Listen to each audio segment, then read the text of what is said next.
It's now my pleasure to introduce Frances Olson, who is also going to be speaking to us about how to build a successful business. As most of you know, Frances Olson blazed a trail for all of us when she embarked on her real estate career in 1965. After having her license for almost 3 months, she started her own firm. She became world-renowned as an entrepreneur, running Regina's largest and most successful company, with a staff of 60 in residential sales and 5 who specialized in commercial real estate.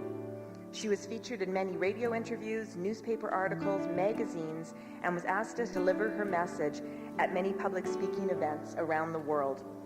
She built her business by hiring only women, using magenta-covered stationery when white was the only available product, and never backing down from a challenge.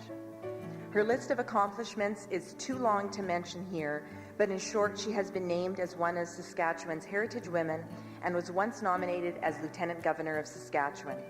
She is a mother of 4 very successful children, and for the past 20 years has been retired, but still remains active, integral part of our community. She is fondly known as Regina's royalty. Please join me in welcoming Miss Frances Olson.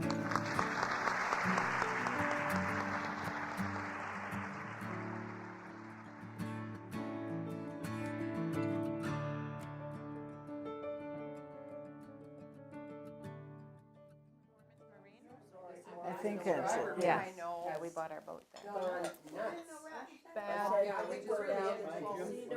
Kathy gave him a big hug and said, "How are you, darling?" And it wasn't Larry. Did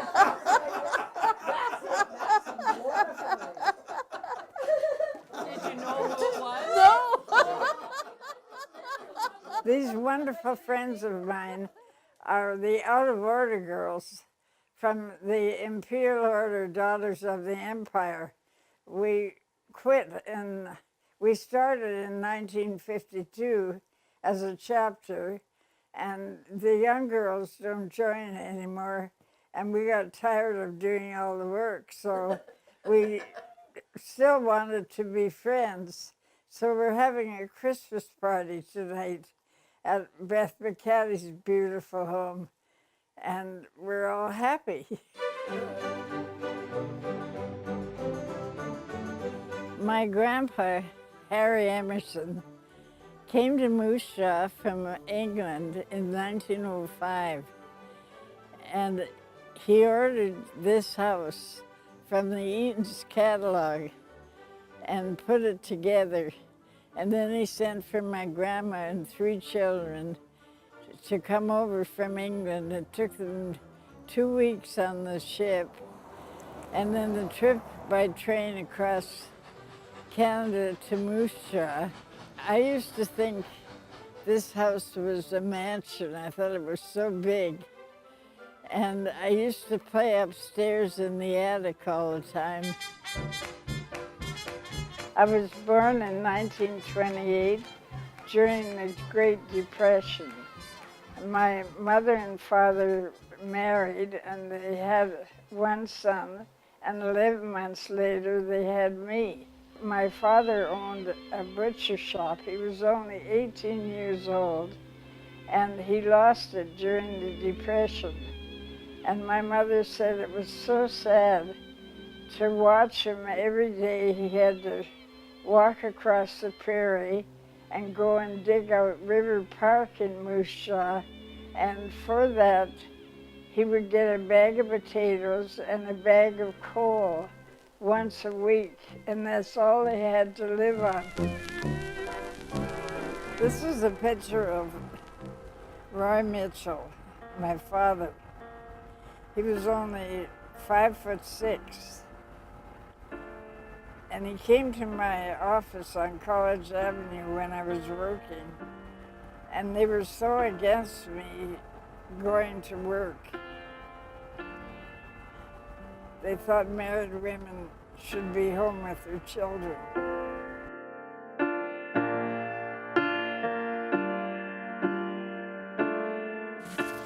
At the sign of the S, do-do-do-do-do-do, at Safeway.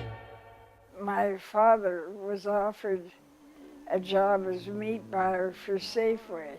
He was the first man Safeway hired in Canada. And then he started managing stores all over Saskatoon, Yorkton. Then in Regina, he had about 10 different stores. So, That he managed. yeah. Holy. That's a lot. For years, we were transferred from Saskatoon to Yorkton to Regina, and many Safeway stores in Regina. So I was always changing schools. When my brother was 5 years old, he started school in Moose Jaw in grade 1. And that next year we were transferred to Saskatoon, and they wouldn't let me start school till I was 6 years old, and I had to go to kindergarten. So when we were transferred to Regina, and I was 9, it was the 1 month my brother and I were the same age because we were 11 months apart. And they thought we were twins when we went to school, and he was 3 years ahead of me in grade. And I had a speech impediment. I always had trouble speaking, and I didn't realize it. And when I got up in class, I said boo instead of blue, and the whole class laughed at me. So from that day on, I started to speak properly, but very slowly. Well, I'm dyslexic and I can drive backwards like a dam, but frontwards, it's hard. She says that she's the best parallel parker. I am. I can back up. Yeah. I used to take Scott out to the airport before they had driver training and make him back up for hours. I said, if you can back up, you sure I can drive forward. My baby. This is my baby. There you go. While I was going to the Dark Hall all the time, I would walk along College Avenue, and it was full of the most beautiful old homes. And I was fascinated by all these homes. And when I'd come out of the Dark Hall, instead of turning right to go back to Olson Street, I'd turn left, and I'd stop in front of this incredible house, 2326 College. And I would think, wouldn't it be marvelous to be so rich you could own a home like that? And I would turn around and go back home. And I did this many, many, many times. My mom and dad were such wonderful parents. I had memories of such a happy life. I was always happy. And my mother taught me to sew and to knit when I was 6 years old. I loved knitting so much, I used to knit under the covers with a flashlight instead of reading a book like most kids do.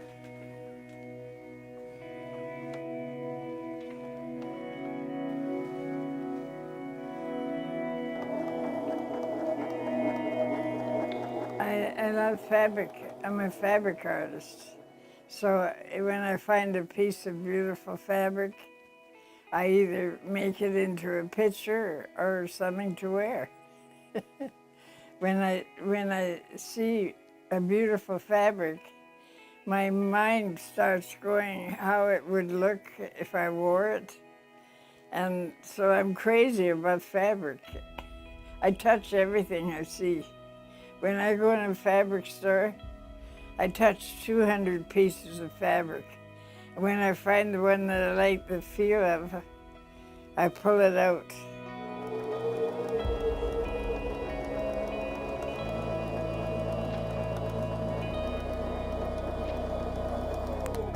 When I was visiting my daughter down in Florida in February, she took me to a fabric store, of course, because that's what I always want to do. And I found this beautiful silver lace. And I thought it was so gorgeous. So I brought it home and I made it into a very special outfit for my award night. When I was a teenager, Mom came running in the door one day. It was a Friday afternoon. She had a bag under her arm. And I said, "What are you going to do?" And she said, "Oh, I'm going to the Premier's Ball in 4 hours and I need to make myself a new outfit." And sure enough, 3.5 hours later, she emerged and she had made a stunning leather and lace outfit, put a platinum wig on her head, and off she went.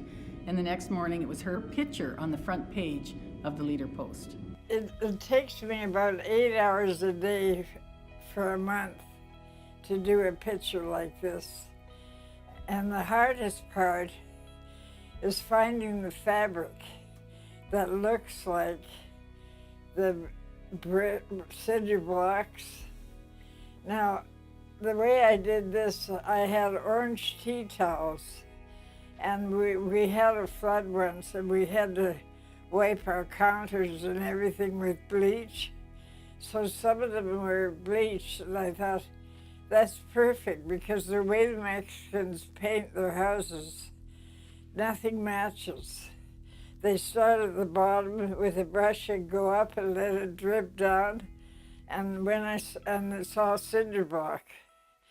And so the colors are always different. And so to get the shadows, I used netting. I had to shape the sheep first, and then I knit this one. This is all knitting. And I knit all my picture frames. And my father taught me to love the greater things in life, like wonderful music and art.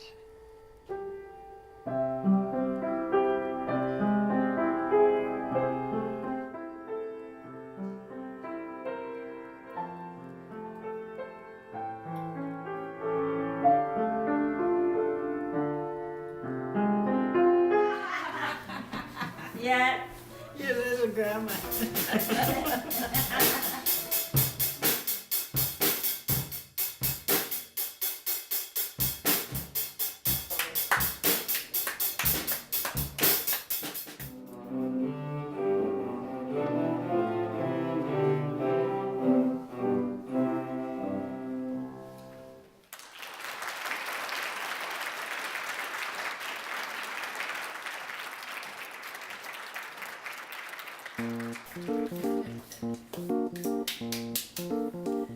Oh, cooking is a whole other story.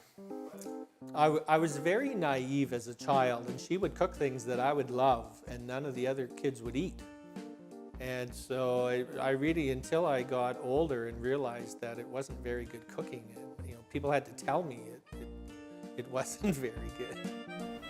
The kids are all living in the kitchen. They don't like my cooking. And yet, I used to have wonderful parties and make wonderful meals. But the kids say you can't cook. If you ask my children what I cook best, they say burnt toast. They said I always gave them burnt toast. We didn't have toasters in those days that popped up. And I was always so busy with all the kids that I wouldn't remember to take it out.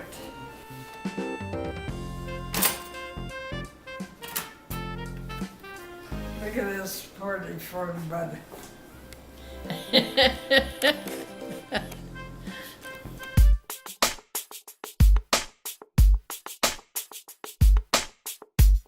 I'm Madhu Kumar and I'm an artist. I'm painting Frances because I like painting stories, and I guess she has an amazing story to tell, and she's a living legend. And I thought if I do the story of her, then many women are going to learn from her. She's a very fearless, daring, and she's so much fun and so positive, and she's so independent. She took chances in her life and became what she is now.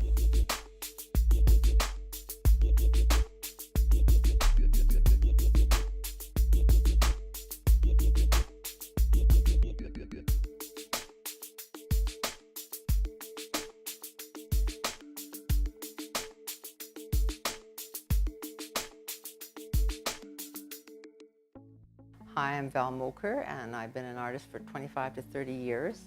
As an artist that's focused on a lot of figurative art, I try to find figures or personalities that are very profound and have done something.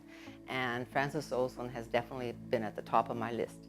She's been a pioneer in the real estate business, taking on a great business, working with women against a lot of aggressive men. It's a tough field to get into, and Frances, I think, did more than most women at her time.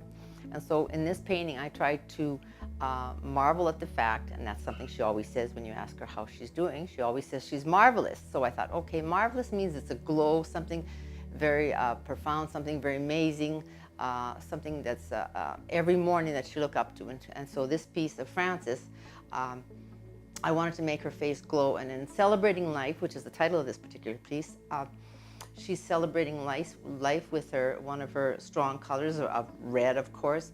And red is a very vivacious color and a very strong color. And as a woman wearing red, lots of energy. And marvelous in life, Frances is, and marvelous is what I try to impress. So Celebrating Life is her life of where she's gone as a woman, what she's done, and you know what, where she maybe tends to go in the next little while. She's not done yet. When people ask me, how are you? I say, I'm marvelous. I could say, not bad. That's two negative words. Why would I say that? Why not be marvelous? And you know what happens? Your whole day is marvelous because of what you're thinking, you're creating. We lived on the 18 block Retallick, and I went to Victoria School. And in the summertime, the weeds would grow this high. And we would go over there and hide in the weeds. And one time, a little boy came running, pushed me down in the weeds and kissed me and started laughing and ran away. He lived on the next block, on the 18 block Ray. And then when I went to Central Collegiate, I went down to the art room once, and I saw this incredible, handsome man painting a picture. And eventually that became my husband. And he was the little boy who kissed me when I was 6 years old.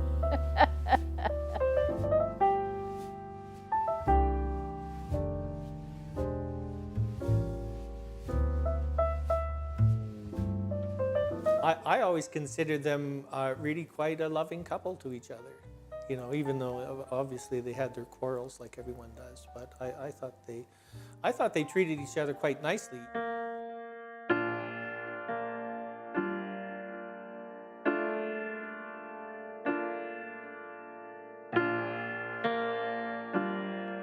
When I met Ralph, he was an amazing boy. He was 17 years old, and he needed money, and he thought, if I could play an instrument, I could have a band.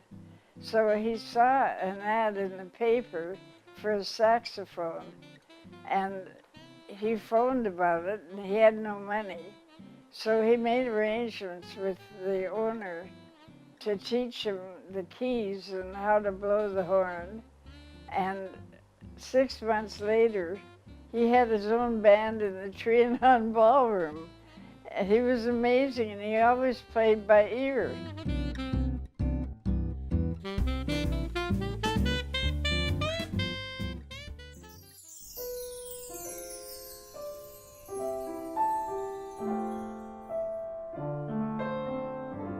My father was with SGI when it was first established, and there was a government change, and he lost his position with SGI, and started in other fields, and I think that was probably about the same time that Fran also started working. So my older sister really brought us boys up, and my mother was always busy. I remember that, busy. And he said, I lost my job today. You're going to have to go to work. Well, hardly any women worked in those days. And I said, are you out of your mind? I'm too stupid. I have no education. And who's going to look after all these children? There were no daycares then. He said, well, we'll work it out. And so he knew all the insurance and real estate men in Regina. And he called them over one by one and said Frances would be wonderful in real estate. And they just laughed. They wouldn't hire a woman.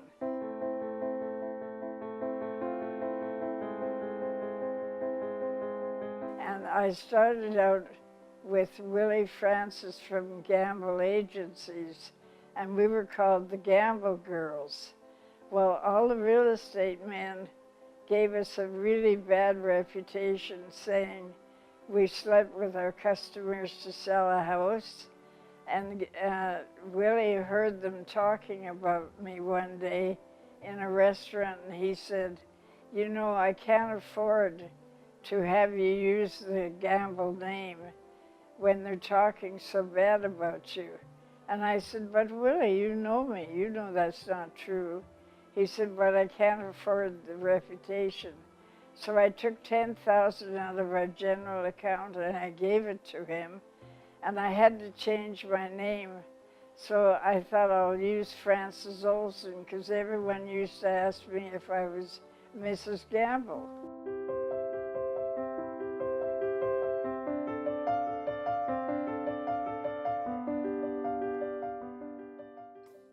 Okay, so you opened up presents last night, Yeah. and that was kind of a late night. Did you get? Yeah, we weren't finished till 1:30. So that is a beautiful necklace. So Just Lily's gorgeous.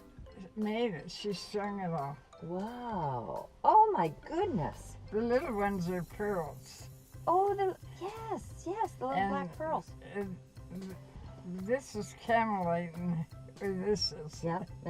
I forget what the name of them are. Ooh, But she matched my glasses.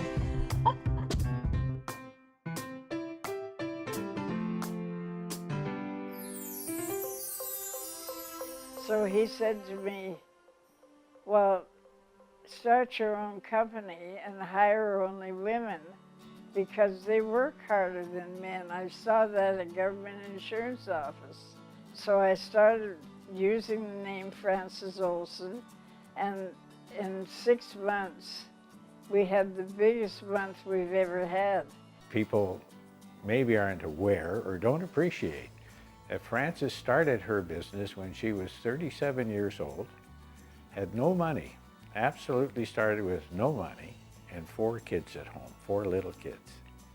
And through that, she started one of the most successful real estate companies in our history, in our Regina history.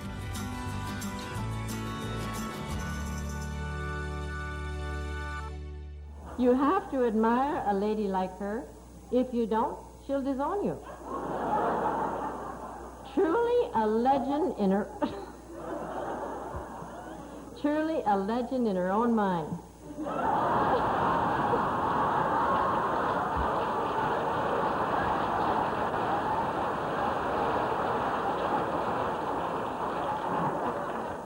Now, I don't want to say she's flamboyant, but I will.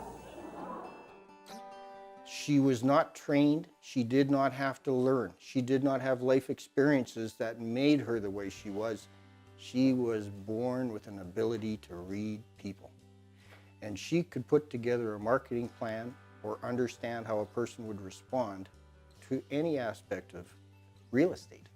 When my mother first started out in real estate, she only had a grade 9 education. So she started to read and bring tapes home on motivational speakers. And there weren't that many back when she was in real estate. And she honed her skill. She just took on this persona of what she wanted to be and how she wanted to present herself. When I was going to go into real estate, I had no confidence, self-confidence. And so when I realized I had no choice, I had to go to work. I started visualizing What does a businesswoman look like? What does she walk like? What does she talk like? What does she dress like? And before I knew it, I was that woman. Because you become what you think about.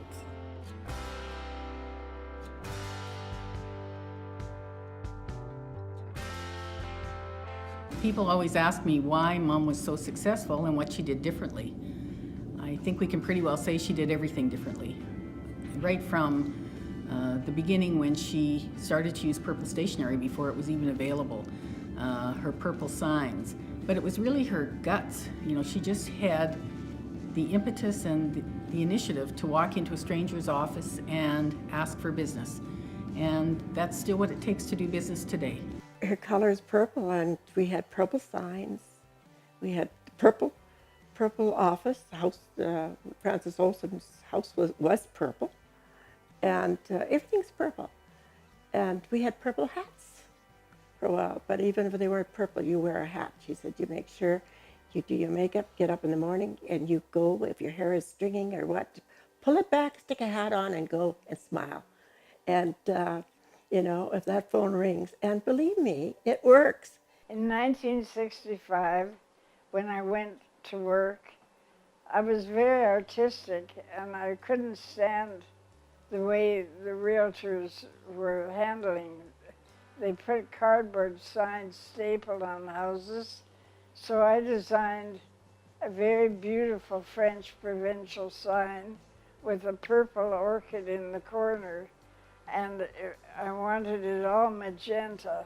I started out with light purple, or violet, but it faded so bad. So I kept adding more red, and I finally got the magenta color. So I used the magenta color for marketing. I fought to get colored stationery. There was none in those days. So I had to have special envelopes and stationery made. And my thinking was, when those magenta envelopes hit a lawyer's desk, it would double identify my name. And the same when I gave people their offers to purchase in the magenta envelope, and they filed it away. When they went to sell the house in a couple of years, they would pull out the envelope and immediately think of me and call me to list their house again. So the whole theory of marketing was new to me, but I just used my imagination and thought, what would work? And that whatever I did seemed to work really well. She didn't have a book of things to follow. She created her business based on her own vision. She didn't let any obstacles stop her. She kept going. She built the Olson Girls. And her slogan, call me.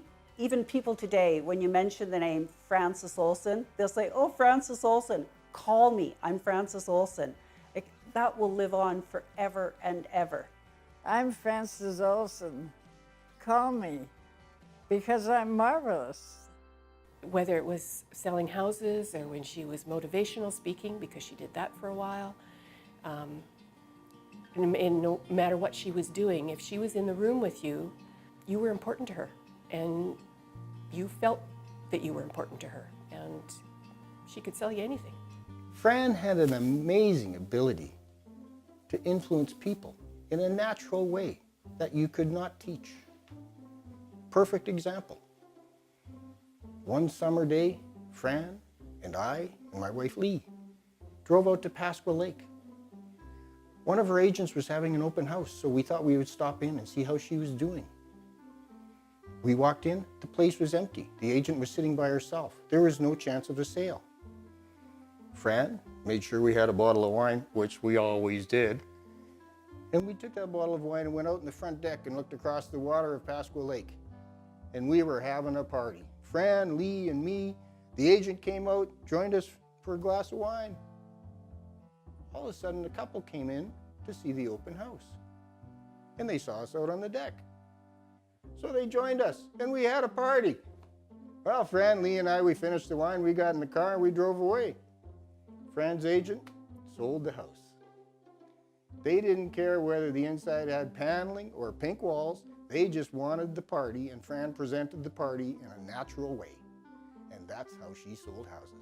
The philosophy of Think and Grow Rich will prepare you to attract and enjoy these higher estates, which always... After I started reading Think and Grow Rich and saw how it had changed my thinking, the best thing that ever happened to us was that I had to go to work, because then we taught all my 4 children how to be entrepreneurs, which never would have happened if we had stayed working for the government.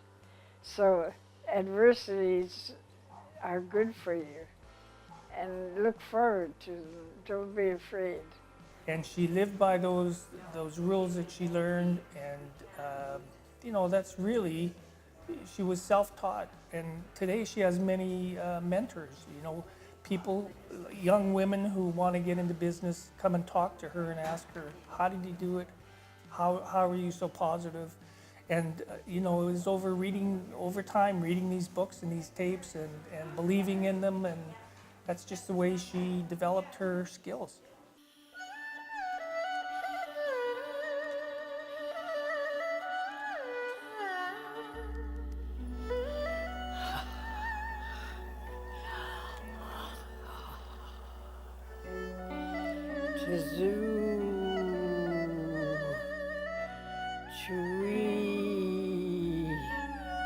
You bring in clouds, passing clouds.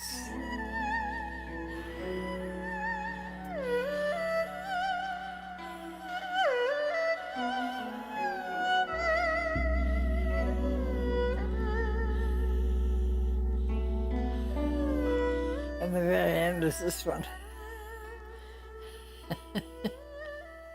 I know she was constantly telling me to read motivational books. I didn't do much of that, but I know she had them.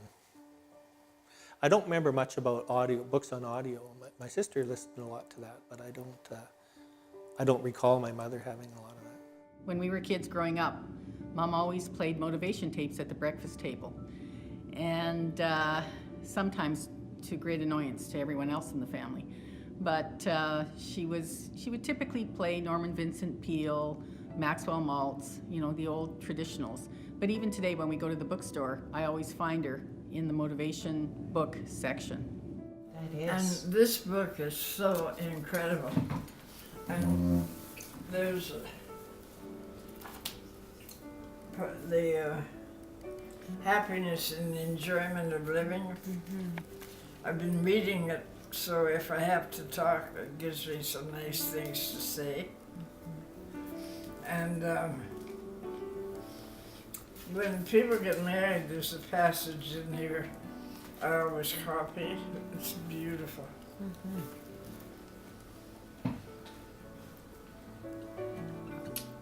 So it's for all stages of life. It's just a book that I've kept for 30 years. I believe in a lot that she done, like what she was doing back then. My mind went back so many times to Fran, to her teaching, and Denise, her daughter. They were with us when we were training. They took us out on construction sites. Actually went out to, with the builder, made arrangements to go out and preview the houses as they're being built, which I found fabulously so good. I'd had my real estate license for a few months and I decided I want to be an Olson girl. Frances Olson was an icon in our city and I wanted to be a part of that. The thing with Frances was, though, she didn't advertise for salespeople. She used to say, I want people that are going to come in on their own initiative, not because of an ad in the paper. And I can remember being totally stressed, nervous, because I was going to go and walk in the doors of Frances Olson Realty and ask to be an Olson girl. And you know, Fran, she has a way of she's so gracious. She greets people. She makes you feel immediately comfortable. And that laugh of hers is absolutely infectious. He said, "Who are you?" I bet you that there's a lot of people telling that story about that lady that came along and she was really fresh. I think the key to my success was people. I loved meeting people and finding out who they were. And before I knew it, they were all helping me. So it's people in my life that have made me successful.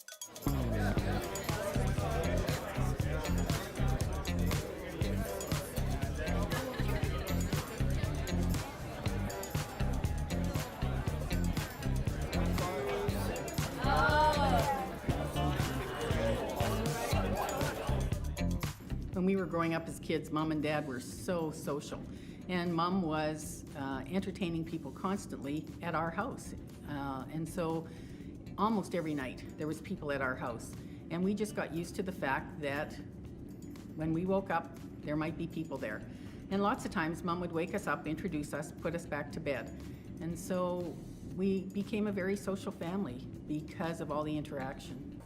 I think she invented the term PR because her and my father, especially my mother, did most of her business after 5 o'clock. I had a lot of memories at nighttime waking up and there were people standing around my bed and there was a party going on with my folks down the basement or in the living room. And it's just the way we were brought up. First time I met her, she said, "Get your coat on, we're going out." And I said, "Where are we going?" She says, "I want to show people my new sales manager." I'm thinking, okay, so we're gonna go meet a bunch of people. We get out in the parking lot. The building was at College Avenue at that time. It was the former Bronfman house. And, you know, Fran always did everything with class, so she has to buy this giant house to run her business out of. Anyways, we get out in the parking lot and she says, "Take the roof down on the convertible." And I just looked at her and she says, "Take the roof down." So I turn the heat up, take the roof down. We go College to Albert, driving down Albert, and there's a bus, and I'll never forget this. People in the bus had toques on, and they're looking out the windows at us in an open-top convertible. And I just sort of said, "Fran, people are looking at us." And she said, "Good. If they're talking about you or looking at you, it's a good thing." Marketing 101. That's my favorite Fran story. And you can't hear this part. I thought she was insane. Want me to tell a story about when I launched Fran's Mercedes into the Indian Reserve? Oh no, I can't tell that one because I don't think even Fran knows that one. But I did launch her pink Mercedes into the ditch in the middle of standing buffalo about 4 in the morning one day. Mm-hmm. I asked her one time if she believed in ghosts. And she said, "Of course I believe in ghosts." We were having breakfast. This is in Washington, D.C. And I had just a little experience, and I was telling her about it. She said, "Of course." She said, "We have ghosts at home." She said, "They move the ashtrays all around the house." And she said, "I finally went downstairs one day, and I said, 'Ghosts, stop this. We're not going to leave this house. So just stop it. And we're not going to be moving these ashtrays around every morning and night and whatever else was in the house.'" I can't remember. She was telling me about the things they were doing. And she said it stopped. Even the ghost listened to her, I'm sure. They were probably scared of her. So one day, Fran and Ralph decided to change the carpets in their house. So they rolled all the carpets up where they had a crew do it, and they took all these huge rolls of carpet into the backyard. And they lined them up here and here, one on each side of the backyard. And they went to work. All the neighborhood kids went and bought bags of white peas and little pea guns. So we had all the neighborhood kids in our backyard. Half the group was on that side and half the group was on this side. And we had a fight for 4 hours. My mom and dad came home and their entire backyard was nothing but white peas. As soon as they drove up, all the kids scattered. The next spring, We had nothing but no grass. We only had white peas growing in our backyard. Do you think you can fit one more outfit into your closet? I know it's still one away to make room. That's true. Where are your purses? Here. Ooh. How do you decide? And here. Your life is really what you make it. You have choices. So always go for the top choice. Why wouldn't you be top notch? I'd like my fancy stockings. I have purses like glasses for every outfit.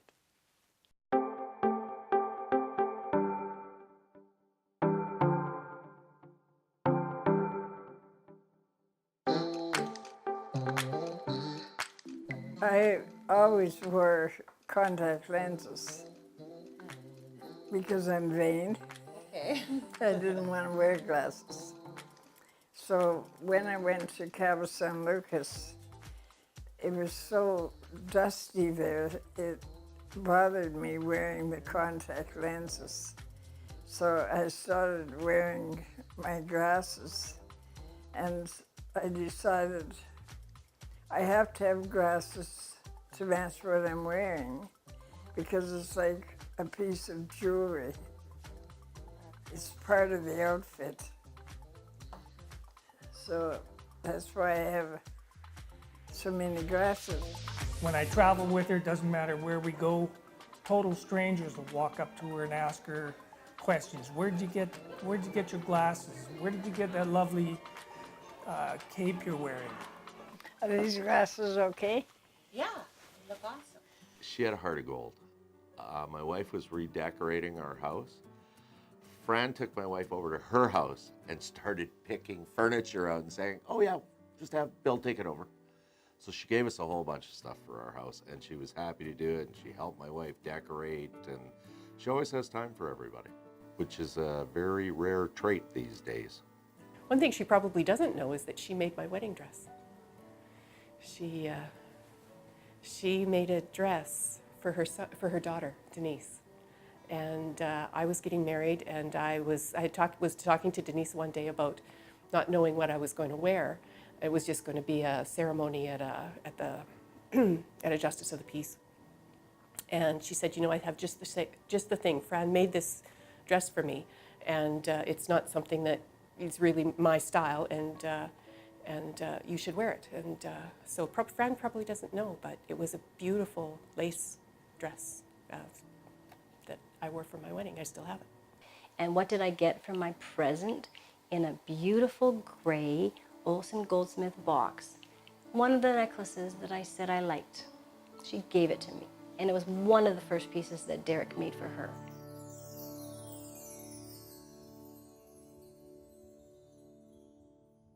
We're going to tackle the topic of heritage legislation with a well-known Regina woman. To my immediate right is Regina realtor and developer Frances Olson. Yes, well, I had a first right of refusal on those two properties. And I gave Ken Black an offer a couple of years ago for $400,000 on the two properties.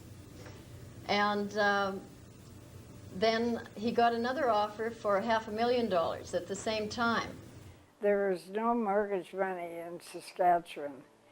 Most of the other provinces had mortgages. So I took it upon myself to go to every bank manager and every trust company manager and insist that they take our interest and not give it to Manitoba and Alberta, but to keep it here in Saskatchewan. The Carling's Brewery that was then located on the corner of Albert Street and 4th Avenue.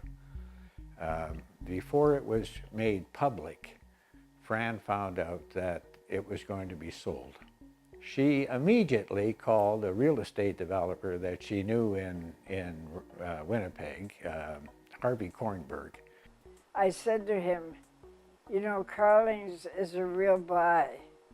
You'll tear it down and build a mall there, and it's got the highest traffic area of any part of Regina. He hesitated, thought he had a couple of other things on the go, wasn't sure whether he should preserve some capital.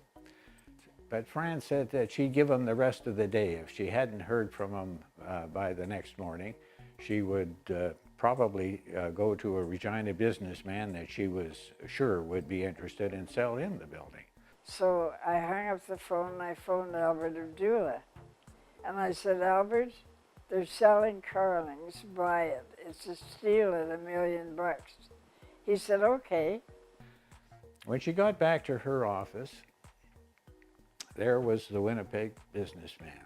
He had come into the city unannounced, had toured the site, realized that Fran was right, that it was absolutely perfect for his kind of development, and now he wanted the building, he wanted the site.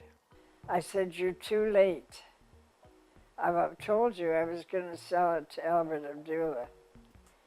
He said, well, I know the manager of Carlings in Toronto, I'll kill your deal. So I grabbed him by the collar and I said, you screw up my deal and you will never do business here ever again. But Fran is Fran. Undaunted, she sat down, drew up another offer, got the Winnipeg land developer to sign it. So he said, okay, okay. I'll offer another $70,000 to Abdullah.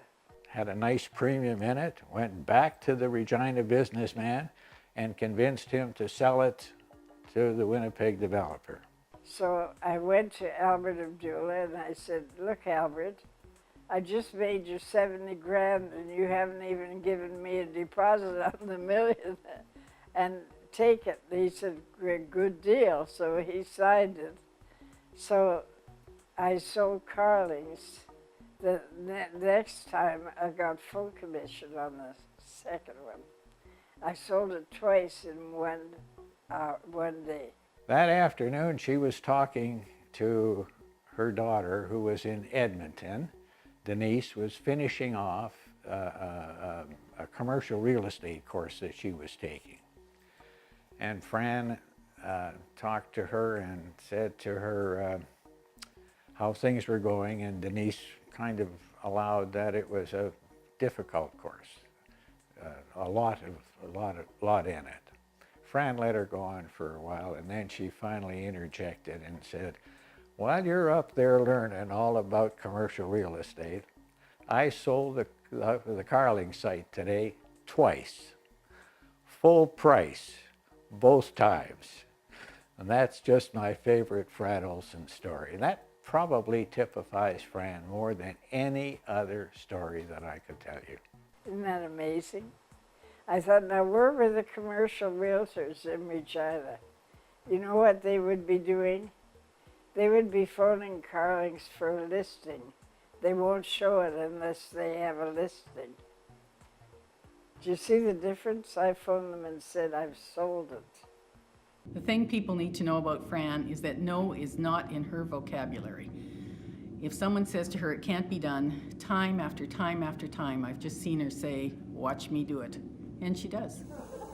And we all remember her humble, modest answer when one morning she was called by a local radio announcer and asked on the air if she could be anybody else in the world other than herself, whom would she choose? Her answer, Nana Muscuri. When asked why, get this.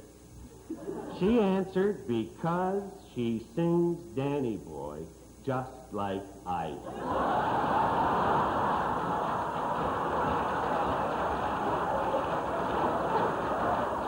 Now, we've heard about Frances's singing tonight. Well, I'm going to leave it to you to judge whether Nana Muscuri sings Danny Boy just like Fran. And for you to judge whether this is Fran or Nana Muscuri singing Danny Boy.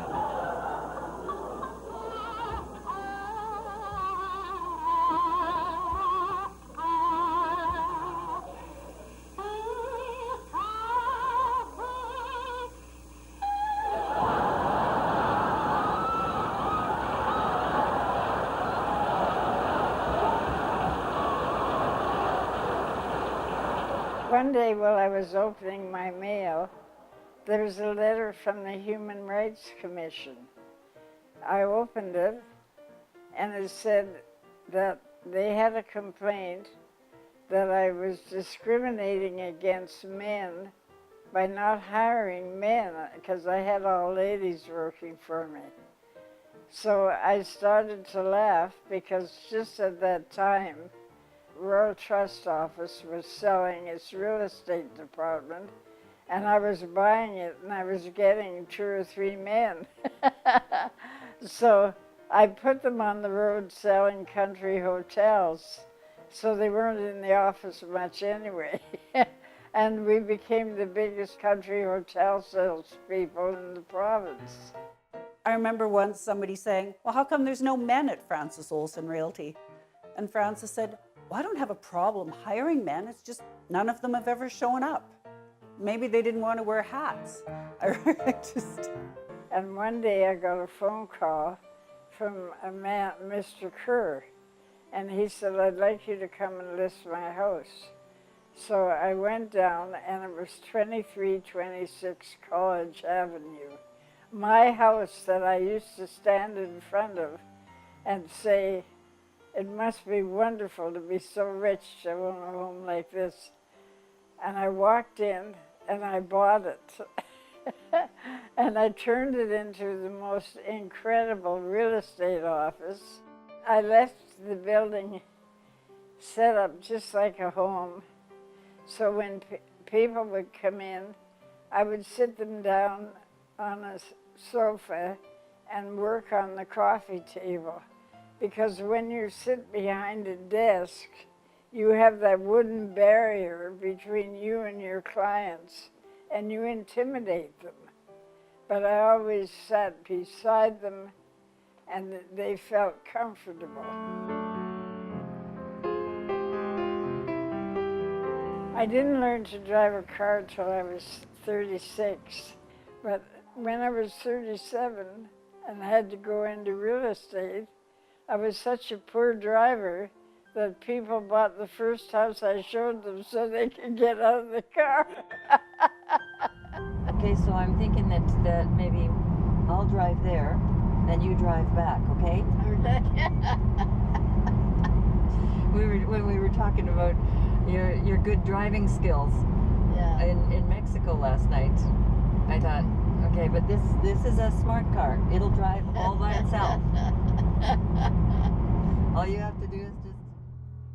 I was speaking up in Yorkton, and when I left, I hit a blizzard, and I had a white Cadillac, and a snowplow was coming towards me, covered my white Cadillac, and a Sears 28-wheeler pulling a trailer ran right over top of my car. I was underneath the 28-wheeler.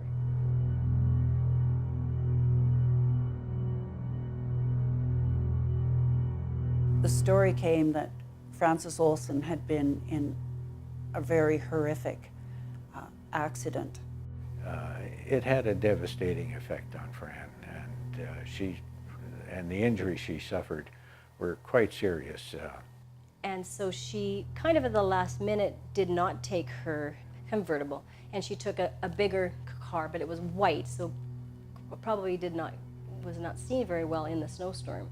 And from my understanding, a semi-truck driver, went right over top of her. I was in a coma for 4 months, and I'm a miracle because they said I had so much brain damage, I would never know how to talk or read or write. I would have to learn everything all over again. It was a very, very bad accident. It was like somebody poured cold water on the whole family. You know, she was really the catalyst that kept us all together, and it was nip and tuck for a long time. I mean, it was horrific. My father was upset because his love was physically damaged. And he, being in the insurance business, understood the damage that she had incurred physically, and he understood the road to recovery. He also understood that it was probably going to change their life. We, as the children, it didn't impact us as much as it did my father. And it was one of the few times that I saw him weep. He loved her. One day I woke up and I knew who I was, and I knew people, and I knew how to read and write. And it was, I couldn't speak because I hit my throat here. And my whole life has been trouble with my voice.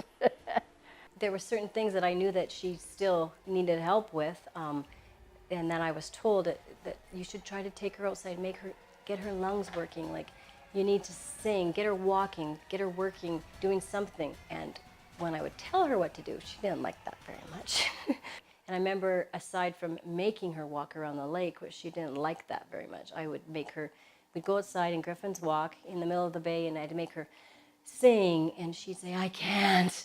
And so she would do it, and she would try to sing, and then she'd end up having a laughing fit. We'd both be laughing because she couldn't breathe. And it was a lot of fun to watch her sing, being made to sing. She would come to the office and talk about the positive things that had happened as a result of the accident. And one of those was that, hey, I found out that Ralph knows how to dress himself. I've been laying out his clothes for decades, and I can't do that anymore. And he can do it, and he does a fine job. And guess what? Ralph has also learned how to not only undo bras, but now he knows how to do them up. She struggled, and then she would panic, and she would want to introduce me to people, and I'm helping her all the time, and she's like, this is my, but she wouldn't even be able to remember my name, and I'm with her every day, all the time, and so she would get frustrated, and because she didn't even remember that people had died. She would ask me, come on, let's go visit so-and-so, and then I realized, well, that person's not even around anymore. So it was so huge what she went through, and to see her on the other side, she has come back and accomplished so much, and she's a force to be reckoned with still to this day. My husband had a stroke, and it devastated us, but it took months before he could walk and years before he could speak. My husband and I took 4 years, each of us. We had to have speech therapists come in every day to teach us how to speak again. So one day I said to my husband, let's get out of here. I'm so lonesome. For both of them too, because they're both in their own right too. He was insurance in Regina, and she's very well known in real estate. And so it's frustrating, especially for someone like Francis and Ralph, to not be able to quickly recall people that they should know, that they see all the time, and that are very important to them. And so they thought, you know what, let's move away. And so they moved. So we gave everything away to the children and took a little blue convertible and drove across Canada and down the Pacific and down the Baja, and we stopped in Cabo San Lucas, and we stayed there for 9 years, and it was the happiest time of our whole life.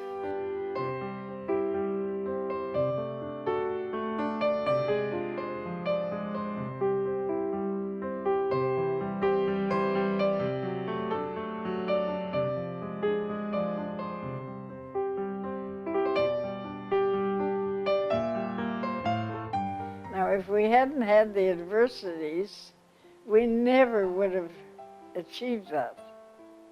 So you don't know what life has to offer you and why.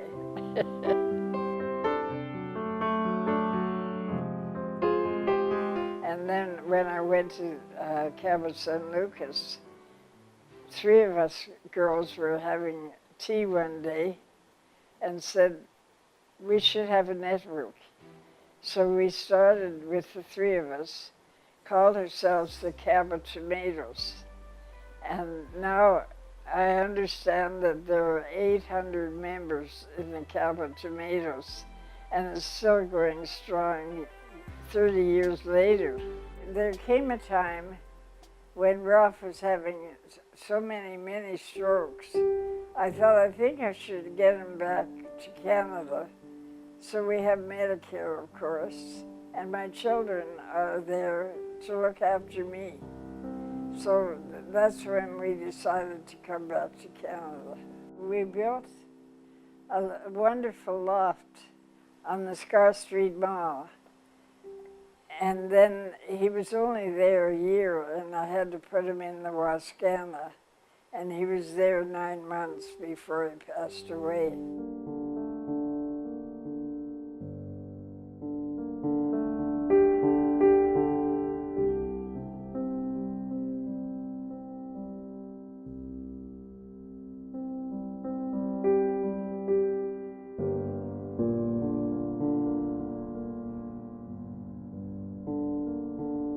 Now we're going to the Grand Hall Hotel. It brings back a lot of memories for me. In 1949, Ralph and I were married in Regina, and we took the train to Moose Jaw and spent our first night as a married couple in the Grand Hall Hotel.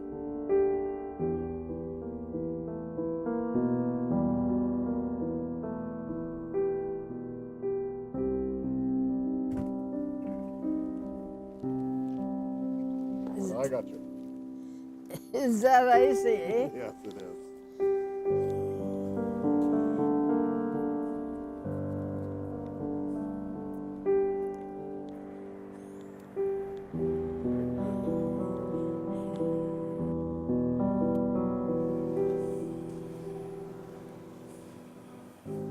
Look how beautiful this is.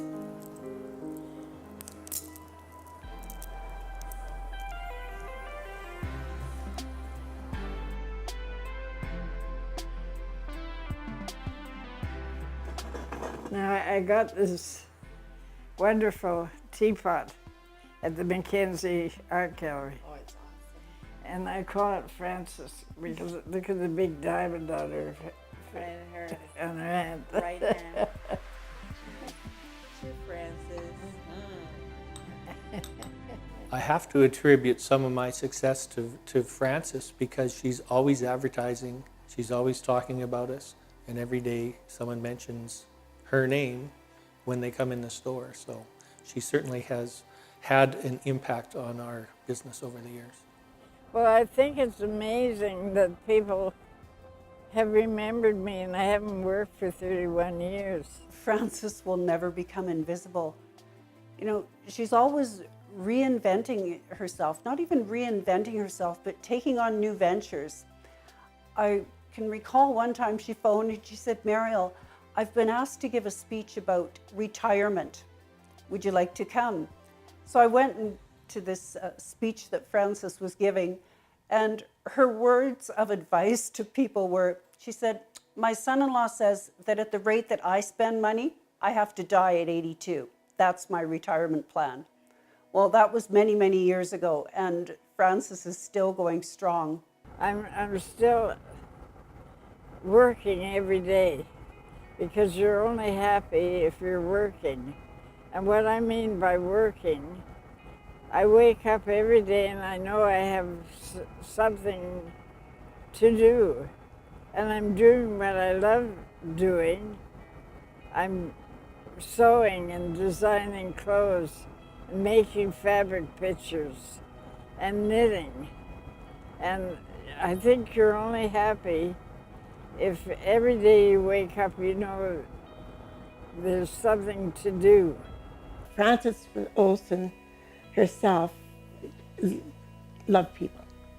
She mixed with everybody, doesn't matter who it is, and made fun out of work.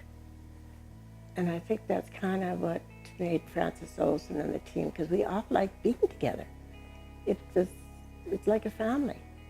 I think the most important thing is waking up in the morning and living. A lot of people are afraid of dying, but I'm afraid of not living. She's going to inherit my wealth when I die. She'll probably inherit Denise's wealth when she dies. And she'll probably inherit Scott and Derek's wealth when they die. And she'll die when she's 114. That's how I see her future. You can't kill this woman. Like, how many people get hit by a Sears truck with a B train behind the trailer, and 30 years later they're going to Florida for a holiday? That's what I've learned, that you can be anything if you just put your mind to it and try it. She sold real estate, but it was never selling for her. It was just being with people and loving people, really. And the sales just came, and she was a people magnet. She just seemed to have this thing that you find in a very few number of people. I think that I will be remembered as a woman who did something for other women. And I'm still wanting to help them and tell them how they can be as successful as they want to be. You know, I think that she will keep herself in good enough physical shape that she can continue on for some years. I see the future as being the same as when I started my life. I was really happy as a child. I didn't know I had dyslexia or anything. I was just happy, and I've always been happy, and I know tomorrow I'll be happier again. She's still involved in the community. You know, she's with the Mackenzie Art Gallery and a few other institutions, so she's front and center still. Holds herself out as part of the business network. There are young business women that approach Fran and talk to her about her past experiences, and she does a little mentoring of young girls that are about to go into business, or people that come and talk to her about her past experiences.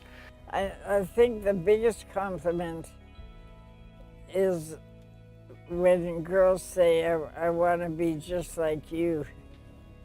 That's a compliment to me, knowing that I did something right that women appreciate. I can't believe it was so many years ago that I first met her, that I was hired from Ralph. But I am so thinking of this, honoring her. I'm very, very, very lucky that our paths, our lives, or whatever that saying is, our paths crossed, because she's amazing.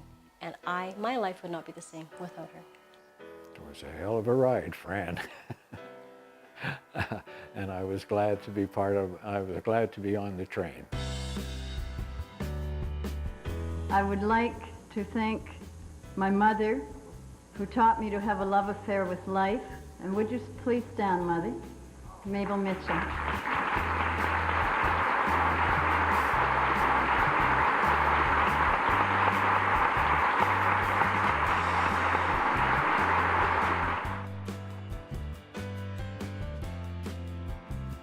Let me tell you how to live so you will be successful every day of your life. You are searching for a guide to achieving your personal and business goal. We make the best of what we have. You have your mind, your abilities, your unique and individual selves, and time. And don't forget your smile. These are our possessions.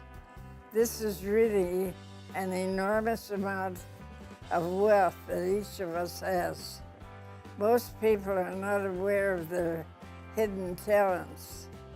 I would never have believed I could do the things that I have to do if I had not been put in a position of sink or swim.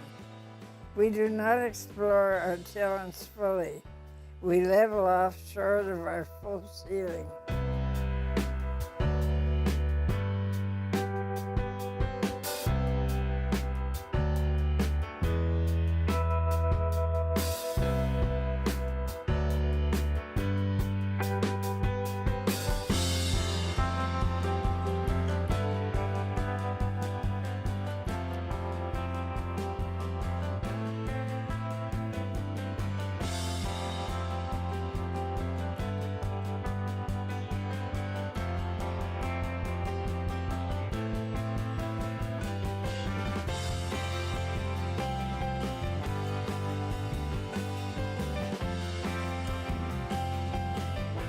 got started doing this documentary, the reason is because I wanted to use Fran's story as a success story in one of my online courses.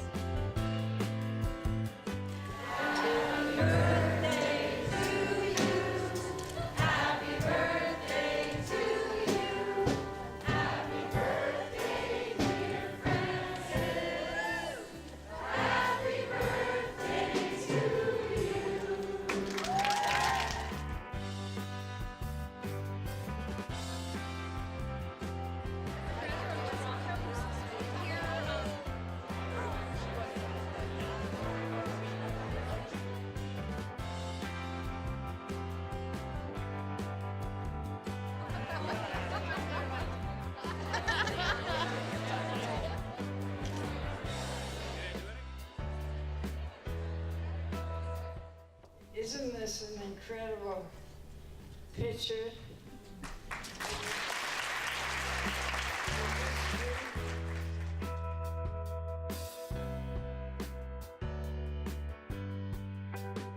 Integral part of our community. You can actually make a Hollywood movie with her story. Of women and men in our community.